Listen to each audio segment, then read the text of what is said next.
Welcome to Beginner Breadboards, my engineering learning journey. Today we're looking at a 2 to 4 decoder using Logic Gate ICs. The two ICs we're using today is this first one, the SN74HC04, and this has 6 inverters into one IC. And the other one is a SN74HC08, and this has 4 AND gates inside one IC. Now the circuit we've built here is using two two-way switches, which we're calling switch 1 and switch 2. These are connected to either 5.5 volts or ground, and these produce the signals A and B respectively. What the inverters do is they flip the digital signal. So if, for example, A was 5.5 volts, A bar will end up being 0 volts, and same with B. But if A were to be 0 volts, A bar would become 5.5 volts with the way the inverter is hooked up. What we put these 4 signals into is 4 AND gates. And with this, we have 4 different combinations of the signals. So B bar and A bar, B bar A, B and A bar, and then B and A.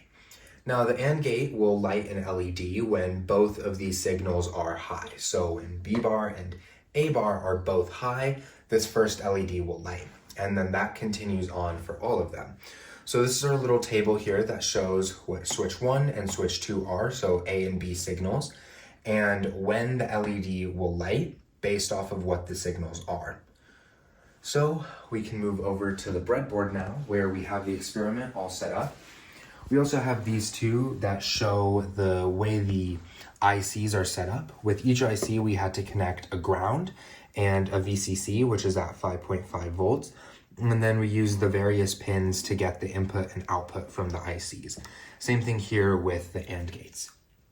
So we have it all set up.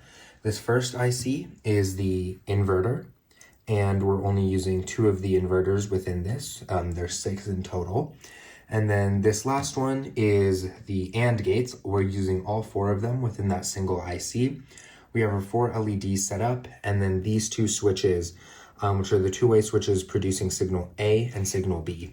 We have all this hooked up to a 5.5 volt supply.